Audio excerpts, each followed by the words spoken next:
여러분 안녕하십니까? 노동현 앵커의 휴가로 이번 주는 제가 진행하겠습니다. 첫 소식입니다. 성탄절 연휴인 지난 주말 대전 동심을 강타한 가스 폭발 사고의 피해 접수가 시작되며 폭발 충격의 여파도 차츰 드러나고 있습니다. 인근 상인과 주민들은 어디서 보상을 받아야 할지도 모른 채 당장 생계도 중단돼 막막한 상황인데요.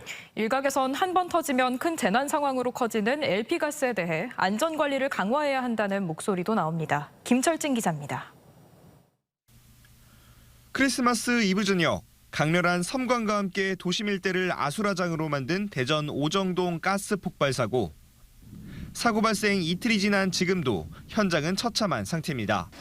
대부분 세입자인 상인들은 어디서 피해 보상을 받아야 할지, 어디서부터 복구해야 할지 막막합니다. 연말 대목 장사는 이미 물 건너갔고 일부 상인은 폐업을 고민 중입니다. 이제 막막하죠. 지금 이제 장사가 이게 언제 시작될 줄도 모르고 이게 왜 그러냐면 지금 뭐 이거 천재지변도 아니고 주택가 피해도 잇따랐는데 창틀이 통째로 파손돼 집에서 지내기 어려운 주민들도 있었습니다.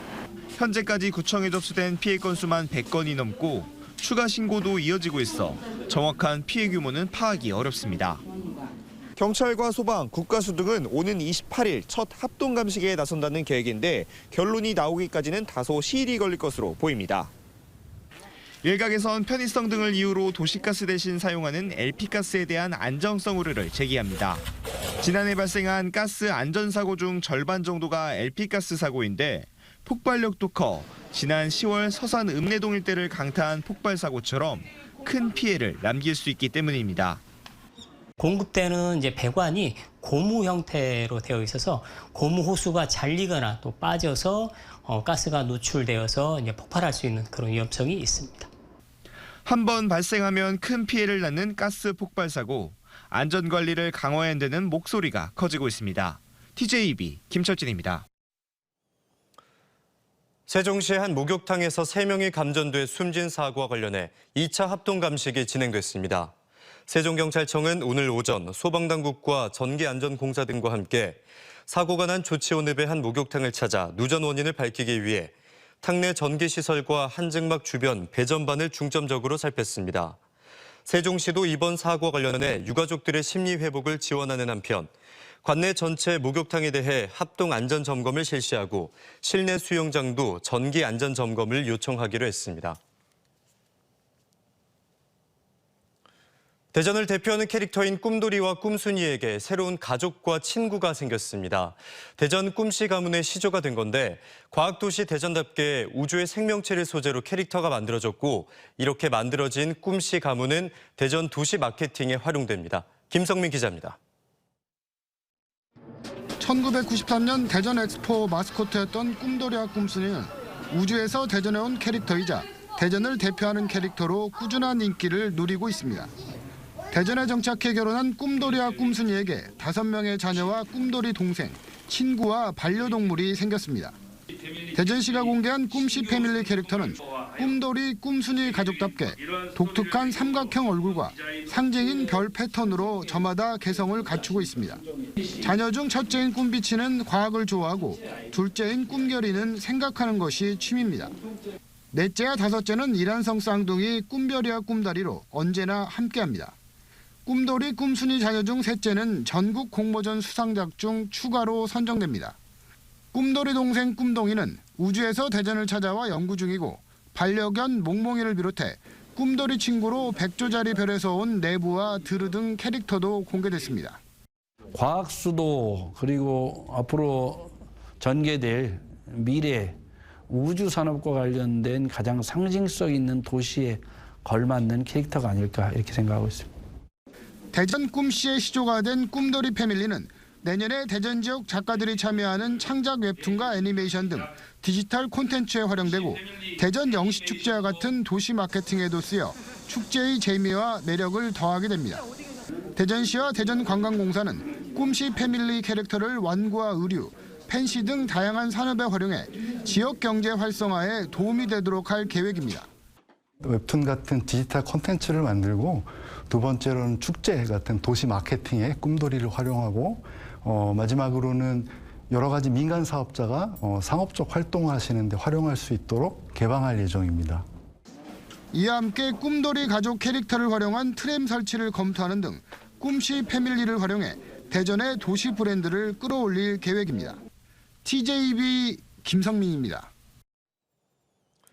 대전 지역 환경단체들이 보문산 프로젝트 일환으로 진행 중인 보문산 전망대 철거 중단을 촉구하고 나섰습니다. 환경단체들이 모인 시민대책위원회는 전망대 인근에 칠기나 하늘 다람쥐 등이 확인됐지만 대전시가 보호대책을 전혀 마련하지 않은 채 진행 중인 공사 철거를 즉각 중단하고 멸종위기 야생생물 보전 대책을 마련하라고 요구했습니다. 정명국 대전시 의원이 대전교육청에 기자재 납품 계약 자료를 요구했다가 이해충돌법 방지 위반 논란이 불거진 것과 관련해 정 의원을 비롯한 대전시 의회 의원들이 관련 업체들을 비판하고 나섰습니다. 의원들은 불공정한 계약 관행을 개선하기 위해 관련 기관의 자료 제출을 요구한 정 의원의 행동은 법적 절차에 따른 정당한 의정활동이라고 주장했습니다. 이어 관련 업체들에게 부정적 여론과 의혹 제기를 중단하라고 촉구했습니다. TJB가 7년 전 뇌병변 장애 아동인 건우의 아버지와 함께 진행한 기적의 새싹 캠페인으로 대전의 공공어린이재활병원이 문을 열었는데요. 캠페인에 참여해 인연을 맺은 한화이글스 레전드 김태균 해설위원이 어린 환자들을 위해 휠체어 그네를 기부했습니다. 이수복 기자의 보도입니다. 어린 환자가 휠체어에 탄 채 그네에 오릅니다. 한화이글스의 전설 김태균 해설위원이 옆에서 탑승을 돕습니다. 대전 세종 충남 넥슨우원 공공어린이재활병원에 설치된 휠체어 전용 그네입니다.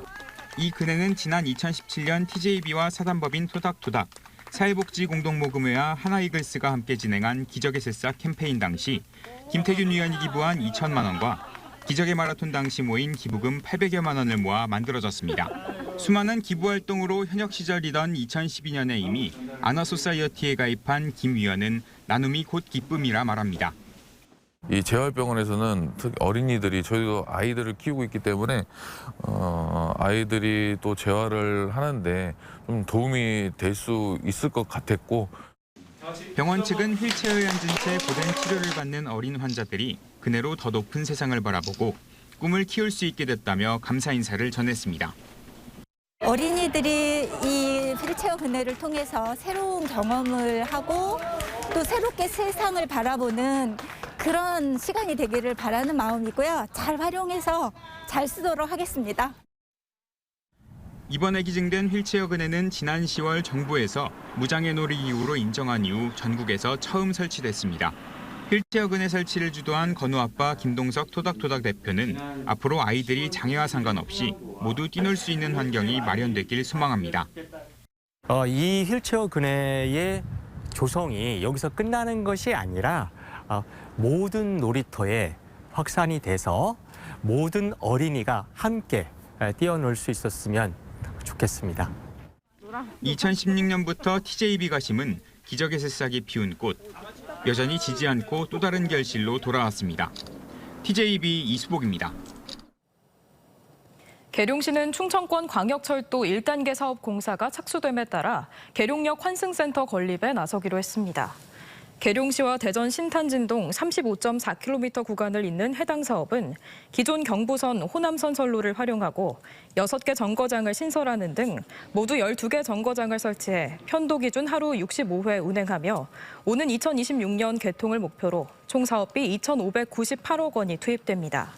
시는 충청권 광역철도 1단계 개통에 맞춰 계룡역 환승센터 완공도 마무리할 계획입니다. 평택 주한미군 기지로 피해를 보는데도 국가 지원에서 배제됐던 충남 아산 둔포 지역 주민들이 일부 지원을 받게 됐습니다. 충남도는 2027년까지 430억 원을 투입해 아산 둔포 원도심 연결도로 구축 사업이 행안부의 공여구역 주변 지역 발전 종합계획에 담겼고 설계비 10억 원도 내년 예산에 반영됐다고 밝혔습니다. 주한미군의 평택 이전을 위해 2004년 평택지원법이 제정되면서 미군 기지 3km 이내인 평택 지역은 다양한 혜택을 받지만 아산 둔포 8개 리 지역은 3km 이내에 있으면서도 국가 지원을 받지 못해왔습니다. 도는 관련법 개정은 중장기 과제로 넘기는 대신 원도심 연결도로 구축을 비롯해 주민 복합 문화센터와 스포츠센터 건립 등 3개 사업을 대안 사업으로 요청했습니다.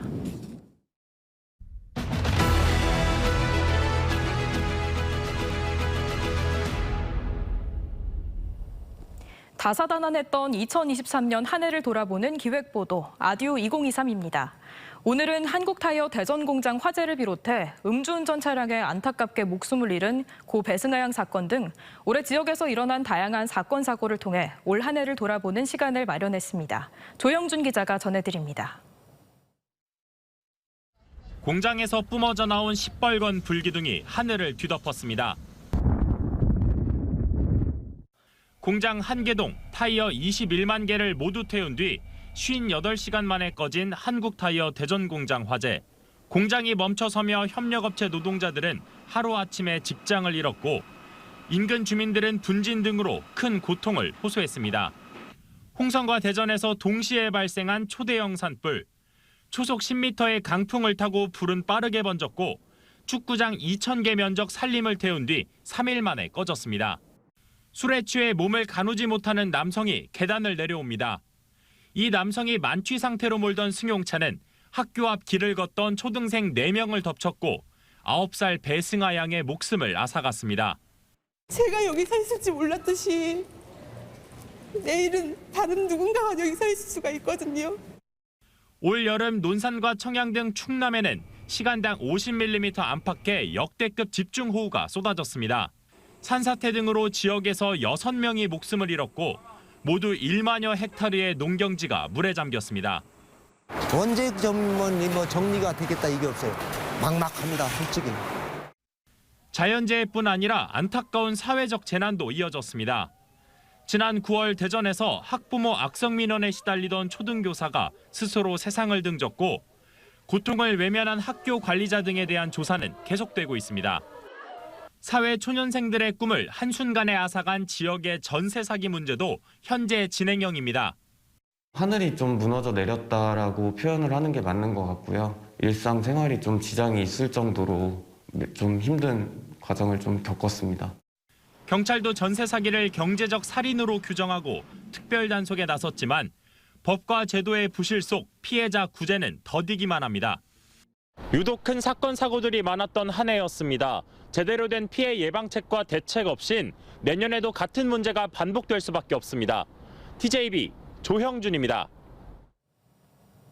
윤석열 대통령이 참석한 가운데 국립박물관 단지의 첫 번째 박물관인 국립어린이박물관이 개관식을 열고 내일부터 시민들에게 문을 엽니다. 국립어린이박물관은 국내 최초로 독립된 형태의 어린이 종합박물관으로 1개의 기획 전시실과 3개의 상설 전시실로 구성돼 어린이들에게 다양한 체험 기회를 제공할 예정입니다. 국립박물관 단지에는 국립어린이박물관을 시작으로 도시건축박물관, 디자인박물관 등이 오는 2029년까지 순차적으로 들어설 예정입니다. 교통사고를 낸 뒤 달아난 40대 여성이 지병으로 사고 자체를 인지하지 못한 점이 인정돼 항소심에서도 무죄를 선고받았습니다. 대전지법 손현찬 판사는 지난 2021년 2월 26일 홍성군의 한 도로에서 앞서가던 차량을 들이받고 수백 미터를 운전한 뒤 보험사에 전화해 뺑소니 사고를 당했다는 취지로 신고한 40살 A씨에게 1심과 같은 무죄를 선고했습니다.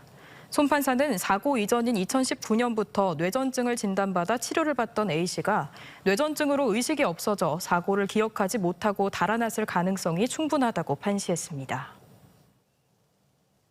대전 지역 만학도 70여 명이 배움에 대한 한을 풀었습니다. 대전 평생학습관이 마련한 대전 늘푸른 학교 졸업식과 수료식에서 중학과정 3년을 모두 이수한 성인학습자 25명이 학력 인정서를 받았으며 중학 1학년과 2학년 과정을 마친 46명에게는 수료증이 수여됐습니다.